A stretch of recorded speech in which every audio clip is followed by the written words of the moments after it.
Today mga paps, no, eto, usapang jump start cable mga paps, no. Eto basic na lang sa mga dati nang may-ari ng sasakyan. Siguro meron na sila nito. Eto mga paps, no.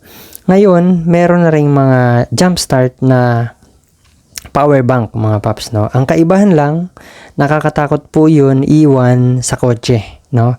Lalo na yung syempre hindi naiiwasan na ang kotse nakabilad sa araw mga paps, no. Sa isang banda, hindi tayo nagre-risk ng gano'n, no. Kahit pa sabihin ng iba na okay lang, pero nandun pa rin na hindi tayo panatag. Pero ito mga paps, panatag ka na maiiwan mo sa kotse mo at hindi mo alam kung anong oras mo dala yung power bank na yon, at minsan nakakalimutan natin. Ito pwedeng iwan sa trunk mga paps, no? Malaking tulong. Pwede naman kayo magmay-ari ng dalawa, power bank at ito pa, para lang sa pag jump start nyo kung sakali malobat ang kotse nyo. Lamang ang may alam. Okay, alright mga paps, no?